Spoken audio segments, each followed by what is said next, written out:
y bienvenidos a este video. Mi nombre es Gil, soy de la licenciatura en Enseñanza de las Matemáticas de la Universidad Autónoma de Yucatán y, junto con mi equipo, Stephanie, Leslie, Carlos, Andrea, Miguel, les vamos a hablar sobre la teoría de Vygotsky. Así que, si quieres saber más, acompáñanos. Antes de hablar más a fondo de la teoría de Vygotsky, es importante primero mencionar las teorías humanistas. Para ello, primero definamos qué es un paradigma humanista. El paradigma humanista es una corriente que enfatiza la significación, el valor y la dignidad de las personas para potenciar su actividad, libertad y autonomía. Se preocupa por la formación integral del individuo.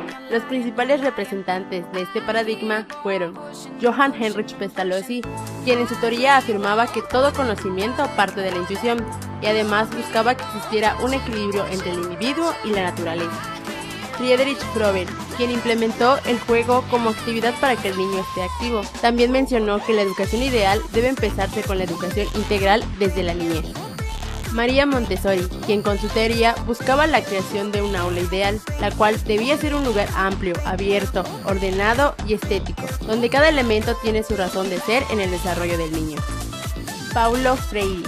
Durante la época en la que Paulo desarrolló su teoría, el gobierno únicamente se enfocaba en brindar educación relacionada a la economía, pero para él esa no era la solución. Él plantea que el hombre debe ser partícipe de la transformación del mundo por medio de una nueva educación que le ayude a ser crítico de su realidad. Él propone el método de la alfabetización, para que las personas que no contaban con los recursos suficientes pudieran tener acceso a la educación. Este método consta de 6 etapas. La primera es el contexto, que hace referencia a lo que se debe enseñar. La segunda es la palabra generadora, que es algo que al niño le guste. La tercera son las sesiones de motivación, que se trata de hacer que el grupo participe. La cuarta es el desarrollo de materiales para la enseñanza. La quinta es la codificación, que es la asociación de una palabra con una imagen. Y la sexta y última es la decodificación, que es la asociación de las sílabas de la palabra generadora para generar nuevas palabras. Abraham Maslow fue el creador de la teoría de la motivación y el creador de la pirámide de las necesidades. Él afirmaba que después de satisfacer las necesidades básicas, el individuo busca la felicidad. Para Maslow, esto hacía referencia a la autorrealización. Él categorizó y jerarquizó las necesidades de un individuo de la siguiente manera. Después de este breve repaso de los paradigmas que ya mencionaron, nos enfocaremos en el paradigma sociocultural de Lev Vygotsky. Lev Vygotsky nació el 17 de noviembre de 1896 en la ciudad de Orsha, en Bielorrusia, en el antiguo Imperio Ruso. Vygotsky nació en una familia de empleados de banca, con la cual se tiene que trasladar a la ciudad de Gomel, en donde su padre llega a ser director de un pequeño banco comercial. Lev Vygotsky fue un importante psicólogo ruso, hizo contribuciones especiales para el desarrollo de la psicología contemporánea. Además, hizo aportaciones importantes para el desarrollo de la teoría del individuo. El periodo más creativo de la actividad científica de Vygotsky comenzó en 1927 y 1928, cuando en colaboración con un grupo de jóvenes desarrolló e inició su actividad experimental, cuyos resultados le permitieron formular una teoría de desarrollo psicológico del individuo, que sigue siendo muy importante aún en nuestros días. Vygotsky desde temprana edad sufre tuberculosis, la cual lo llevó a la muerte el 11 de julio de 1934 en Moscú. A continuación les hablaremos acerca de los 11 principios de Vygotsky.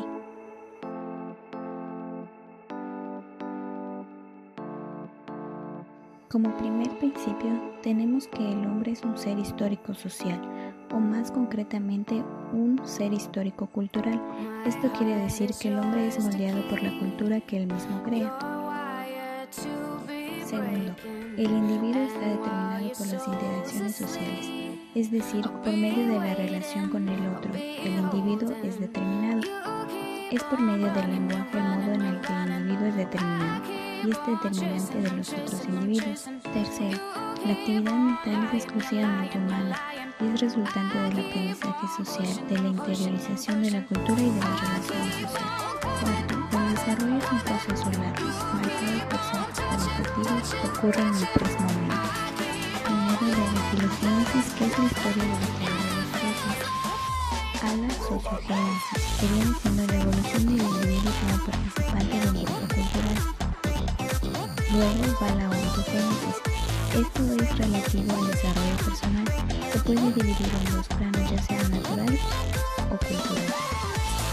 Después se va la microgénesis, que son los cambios que tienen lugar en un periodo determinado. 5. El desarrollo mental es esencialmente un proceso sociogenético. Sexto, la actividad cerebral superior no es simplemente una actividad nerviosa o neuronal superior. Para Vygotsky, es una actividad que interioriza significados sociales que están derivados de las actividades culturales y mediados por signos. Séptimo, la actividad cerebral está siempre mediada por instrumentos y signos, teniendo en cuenta por instrumentos y signos que son todos aquellos factores que la cultura nos da para llegar a esta actividad cerebral.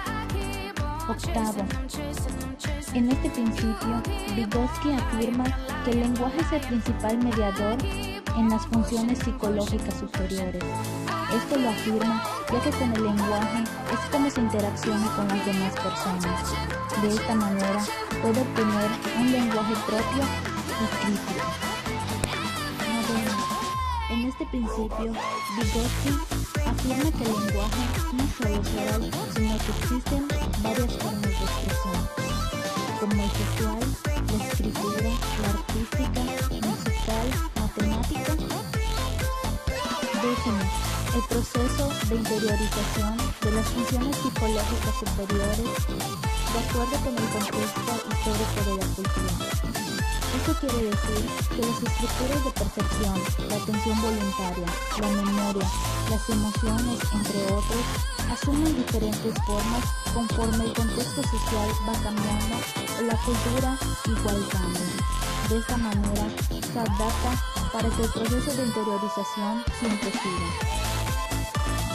Décimo, la cultura es interiorizada bajo la forma de sistemas neurofísicos que constituyen parte de las actividades fisiológicas del cerebro, las cuales permiten la formación y el desarrollo de los procesos mentales superiores.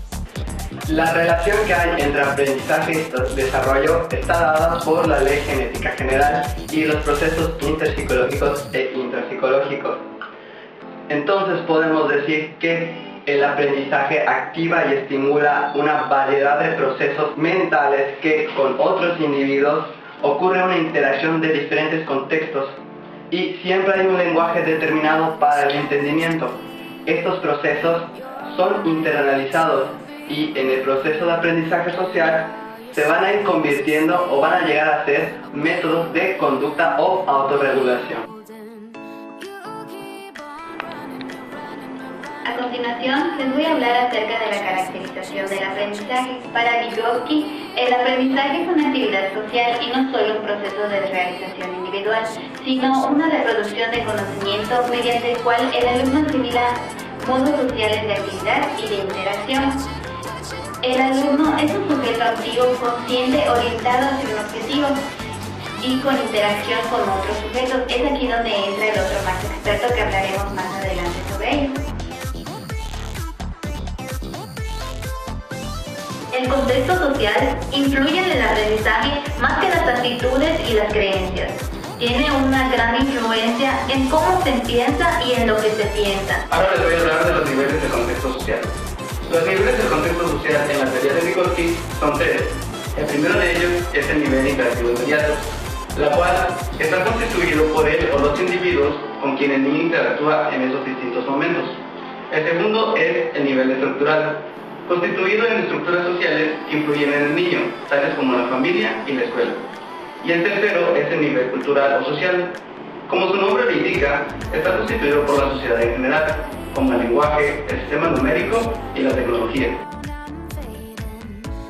El papel del individuo. El individuo hay que aclarar que es un hombre bio, psico y social.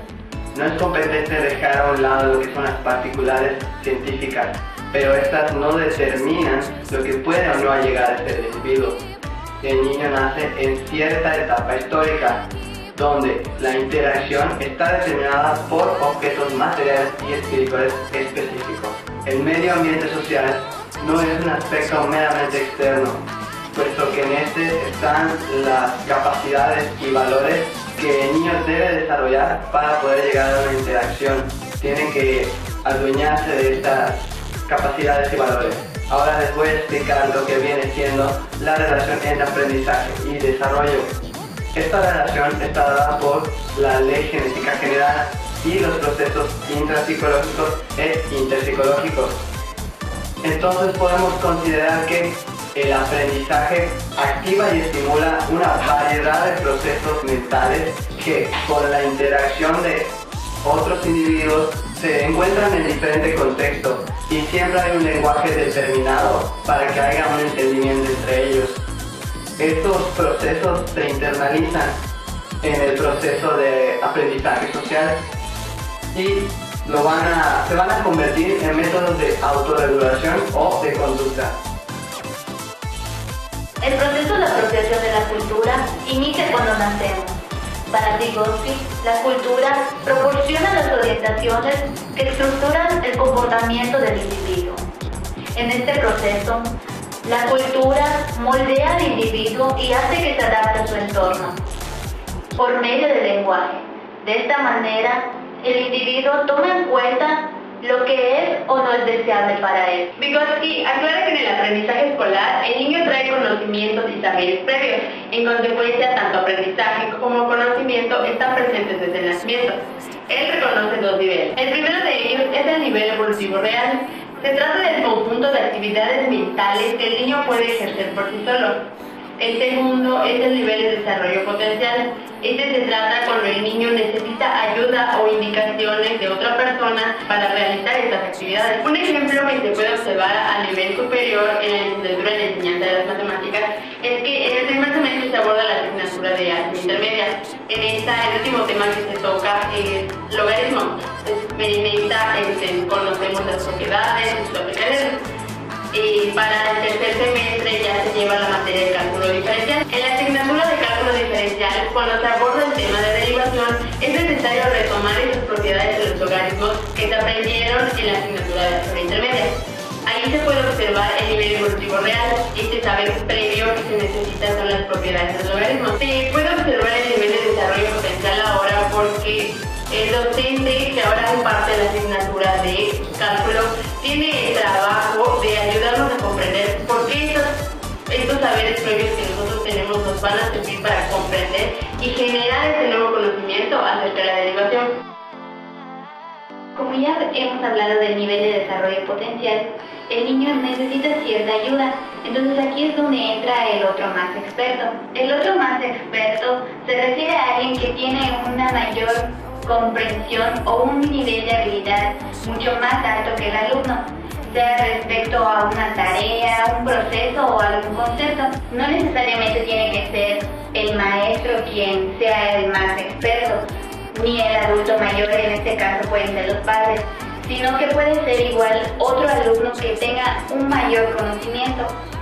Un ejemplo a nivel superior son los practicantes de las licenciaturas en matemáticas, puede ser, que les brindan asesorías a sus compañeros para ayudarles a mejorar su conocimiento. Un ejemplo para este concepto son las asesorías a nivel superior, que son impartidas por estudiantes de semestres más avanzados a estudiantes de nuevo ingreso. Vygotsky concibe la zona de desarrollo próximo como aquella área donde se debe instruir u orientar de manera más profunda, puesto que permite a alumnos desarrollar habilidades que van a ser la base para el desarrollo de las funciones mentales superiores.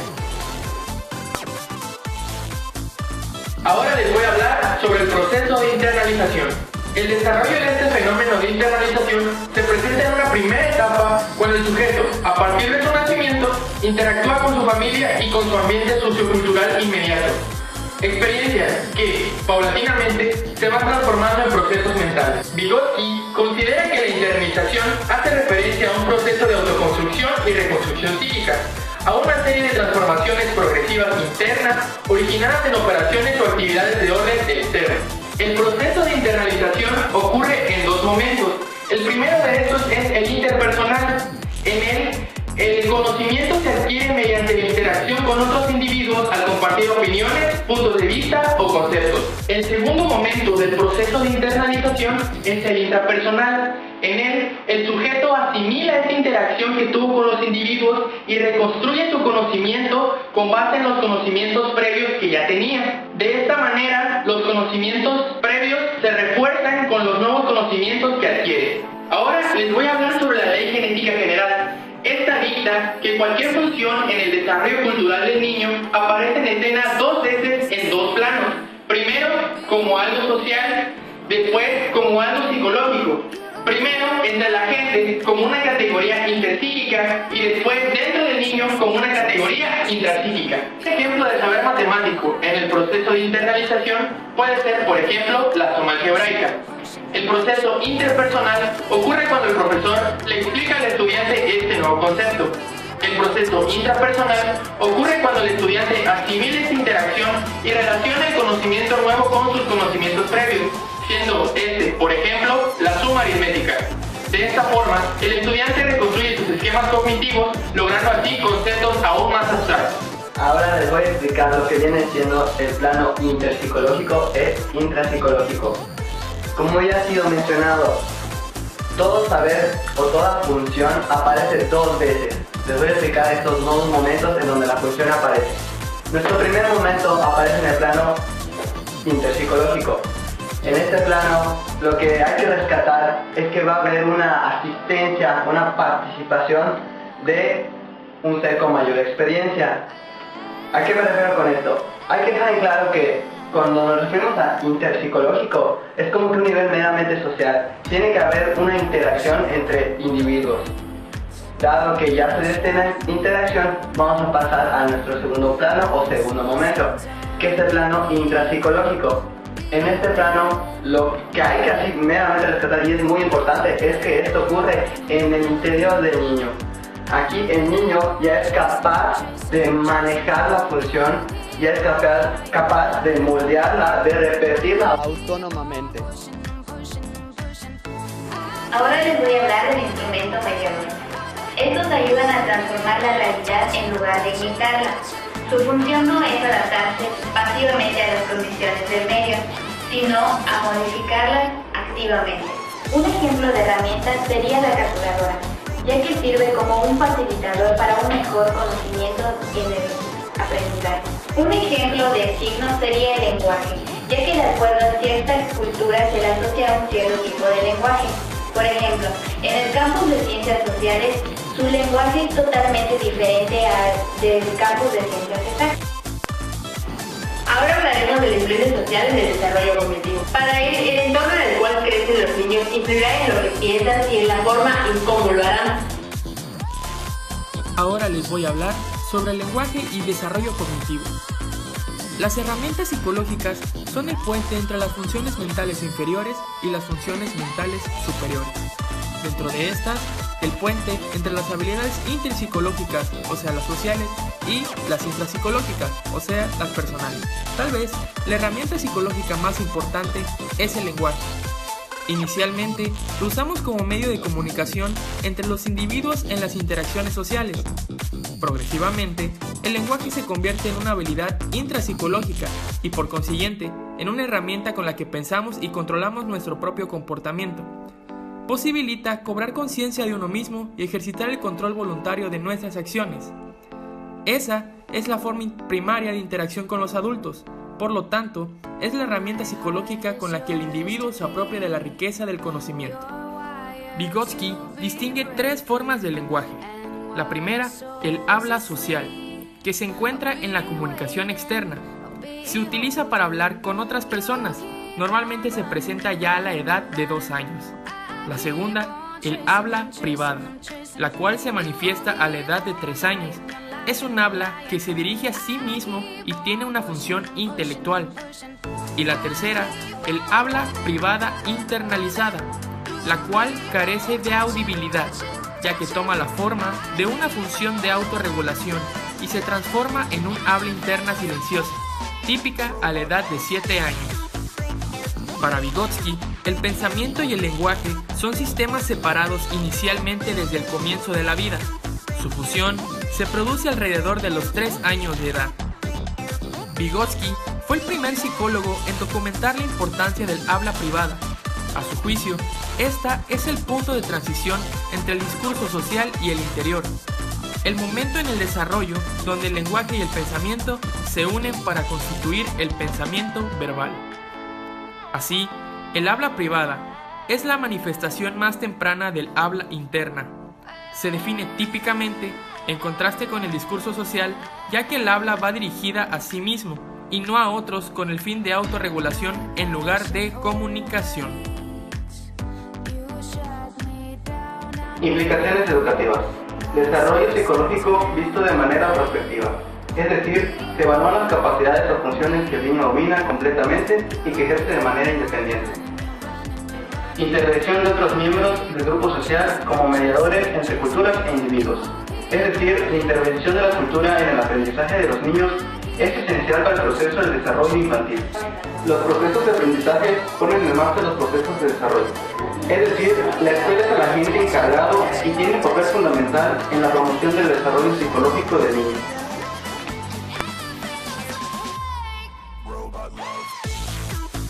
Ahora les voy a explicar lo que viene siendo el papel de los adultos.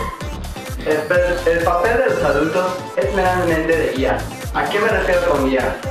Puesto que no podemos todavía procesar o adueñarnos o entender completamente lo que viene siendo la función de trabajo, la idea de la actividad, necesitamos ese apoyo de un ser con mayor experiencia, que en este caso va a ser un adulto o un tutor, alguien que nos dé las herramientas intelectuales dado el trabajo que vayamos a realizar.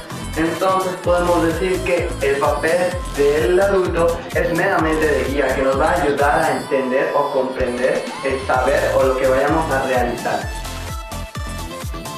La teoría del desarrollo cognitivo de Piaget es una teoría completa sobre la naturaleza y el desarrollo de la inteligencia humana.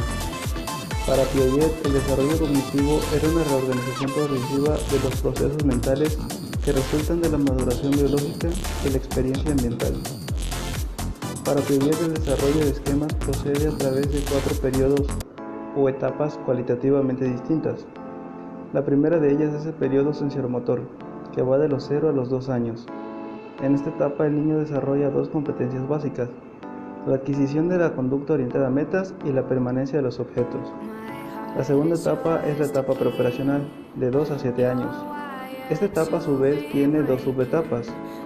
La primera de ellas es el pensamiento representacional, va de los 2 a los 4 años, y el pensamiento intuitivo, de 4 a 7 años. La etapa de las operaciones concretas, de 7 a 11 años, se caracteriza por la capacidad de razonar sobre problemas de seriación, clasificación y conservación. La última de las etapas de desarrollo de Piaget es la de las operaciones formales. En esta etapa adquieren la capacidad de la lógica proposicional y del razonamiento científico. Piaget llamó pensamiento lógico deductivo a la capacidad de generar y probar hipótesis de una manera lógica y sistemática. Ahora explicaré algunas diferencias entre la teoría de Jean Piaget y la de Lev Vygotsky. Proceso de aprendizaje. Para Jean Piaget, en el proceso de aprendizaje, el alumno o el individuo es activo, es decir, aprende por medio de interacciones de manera individual. En cambio, Lev Vygotsky dice que es una participación guiada, es decir, necesita la guía de una persona, un adulto, o en el ámbito de la educación, un maestro. En la naturaleza del niño, Jean Piaget dice que el individuo tiene un pensamiento egocéntrico, es decir, no acepta las ideas de otras personas. Lev Vygotsky dice que el niño o el individuo es aprendiz, es decir, acepta las relaciones y las comunicaciones de otras personas. Construcción del conocimiento. Para Jean Piaget, el individuo aprende de una manera individual. Cambio de Vygotsky dice que tiene que estar en interacción con otras personas. Ahora mencionaremos 3 fortalezas de la teoría de Vygotsky. Una sería que el alumno ahora no está visto como un alumno pasivo, sino que ahora está activo y aparte social. Otra sería el rol fundamental que tiene el profesor, ya que él sirve de mediador para que el alumno llegue a ese conocimiento.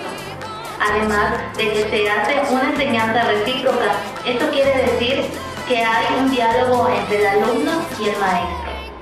Otra tercera fortaleza sería la interacción social. Lo que podemos observar hoy en día en el programa MEFI a nivel bachillerato y superior, que cuida la formación integral del alumno. Algunas de las áreas de oportunidad de la teoría de Leslie-Vygotsky podrían ser que la interacción con otras personas pueden ser no deseables en una sociedad, dependiendo del contexto. Otra área de oportunidad es que el docente va perdiendo su papel central, pues el alumno ya no valora tanto su conocimiento. Por último, es necesario tener en cuenta los conceptos de desarrollo, aprendizaje y maduración, ya que sin estas no se puede tener una mejor comprensión del aprendizaje. Después de ese recorrido por la teoría de Vygotsky, podemos concluir que él consideraba que el hombre no se limita a responder a los estímulos, sino que actúa sobre ellos transformándolos. Asimismo, planteó que los procesos psíquicos, el pensamiento y el lenguaje comienzan con la interacción social. Con ello, queda claro que el aprendizaje supone un carácter social determinado y un proceso por el cual los niños se introducen al desarrollarse en la vida intelectual de aquellos que les rodean. Vygotsky, citado por Wolford en 1996, señala que él creía que el desarrollo cognitivo ocurre a partir de las conversaciones e intercambios que el niño sostiene con miembros más conocedores de la cultura, adultos o compañeros más capaces.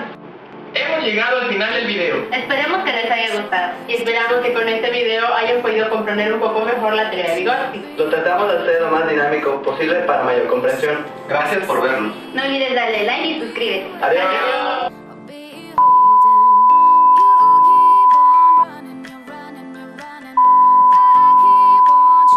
Padre estoica, pero donde la interacción está mal, no sé, ideales, espirituales, específicos. No, otra vez, no, de lo que, Dios, es que si me pongo a pensar ejemplos no voy a decirlo bien. Piénsalo de una vez.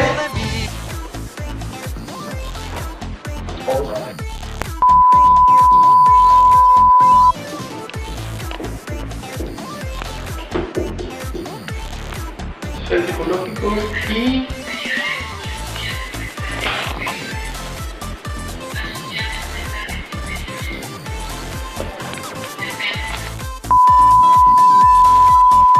Banco.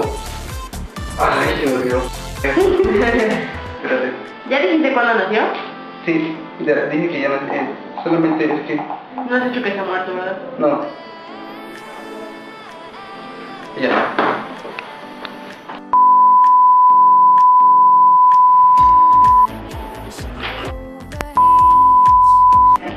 Pero ver si lo corté. Ay, espérame, eso se corta y el estudiante al llegar a fase.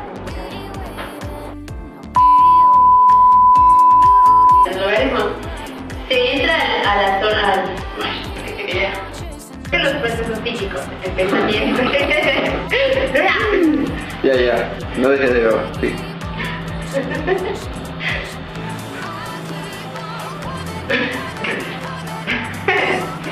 ¿Tú qué opinas acerca de Piaget? Dímelo. Ya. Vygotsky aclara que en el aprendizaje escolar,